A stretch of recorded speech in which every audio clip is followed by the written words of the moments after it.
Hello friends, welcome to our new video. कल तक हमने 11.1 का क्वेश्चन नंबर 1 किया था और इंट्रोडक्शन कर लिया था। आज हम क्वेश्चन नंबर 2 करने जा रहे हैं। क्वेश्चन है हमारा, a mixture of paint is prepared by mixing 1 part of red pigment with 8 parts of base. In the following table find the parts of base that needed to be added. ठीक है, देखिए यहाँ क्या दिया हुआ है हमें। आपको क्वेश्चन में वैसे व्यू हो रहा होगा कि पार्ट्स ऑफ रेड पिगमेंट दे रखा है, ठीक है, और हमें बेस दे रखा है, पार्ट ऑफ बेस।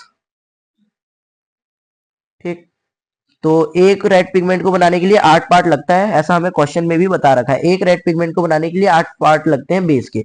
तो 4 के लिए कितना लगेगा, 7 के लिए कितना लगेगा, 12 के लिए और 20 के लिए, इनके लिए कितना कितना लगेगा, ये हमें बेसिकली बताना है। ठीक है, इसको मैं ज्यादा सजाने की कोशिश नहीं करूंगा वरना मजा ही आ जाएगा। ठीक है, तो देखिए जैसे कि हमको पता है इनडायरेक्ट प्रोपोर्शन, हमारे डायरेक्ट प्रोपोर्शन में क्या होता है, जो रेशियो होते हैं वो सेम होते हैं। यानी कि x1 अपॉन में y1 हमेशा बराबर होता है x2 अपॉन में y2 के। ठीक है, तो अगर मैं इसको x सीरीज मानता हूं, इसको y, तो ये हो गया x1, ये y1, ये x2, ये y2, ये x3, ये y3 मान लेता हूं, इसको y4 और इसको y5, सेम इसको x4 और इसको x5। ठीक है, तो इनका रेशियो हमेशा सेम होता है। तो डायरेक्ट प्रोपोर्शन के हिसाब से अगर एक पार्ट रेड पिगमेंट में 8 पार्ट बेस लग रहा है, तो 4 पार्ट में कितना लगेगा। फॉर पार्ट 2 मैंने सेकंड पार्ट के लिए सॉल्व कर रहा हूं, तो देखिए इसका क्या हो जाएगा, x1 अपॉन में y1 is equal to x2 upon में y2 होता है, तो सेम इसी के नीचे करते हैं। तो 1 अपॉन में 8 ये बराबर होगा हमारा 4 अपॉन में y2 के। ठीक है, सिंपली क्या कर दो, इनका क्रॉस मल्टीप्लाई कर दो।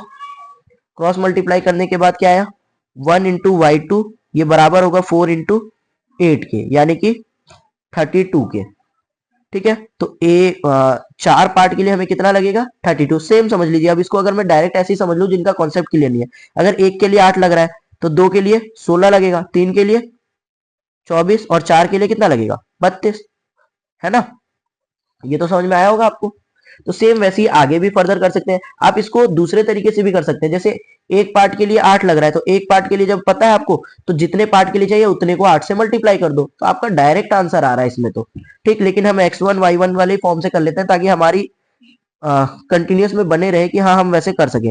तो सेम अगर जो x2 है वो अपॉन में y2, ये भी बराबर होगा x3 अपॉन में y3 के। क्यों, क्योंकि ये डायरेक्ट प्रोपोर्शन में है।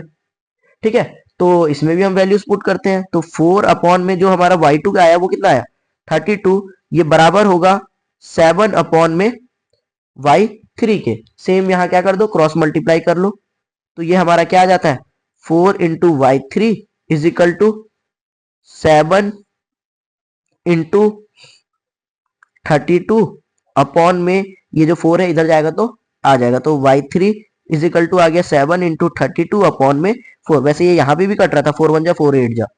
ठीक है, तो 4 1 जा 4 8 जा, तो 7 8 जा 56। आप इसको फर्दर भी ऐसे ही आगे कर सकते हैं। ठीक है, तो या फिर आप ऐसे भी कर सकते हैं, देखिए जो x1 अपॉन में y1 होता है वो x2 अपॉन में y2 के बराबर होता है। तो अगर मैं इसका यहीं पर क्रॉस मल्टीप्लाई कर दूं तो क्या आता है, x1 y2 is equal to x2 y1। तो आप ये वाला भी यूज कर सकते हैं, कोई दिक्कत नहीं है। तो आप डायरेक्ट इसमें वैल्यू पुट करेंगे आ जाएगा, या फिर आप पहले से ही हर बार जो ये रेशियो है ना, ये इन सबका ही सेम होगा, डायरेक्ट प्रोपोर्शन में सबका ही सेम है, तो इससे भी आप बाकियों का निकाल सकते हैं। तो मुझे तो ये ज्यादा इजी लग रहा है कि मैं 8 से सबको मल्टीप्लाई कर दूं और आंसर आ जाए। ठीक है, 12 8 96, तो यानी कि इसका 96 आ जाएगा, और 8 दूनी 16 यानी इसका 160 आ जाएगा। ठीक है, तो आप ऐसे स्टेप बाय स्टेप कर लीजिए, कोई दिक्कत नहीं है। आपको कॉन्सेप्ट समझ में आ गया है तो आप खुद कीजिए, कॉपी में कीजिए।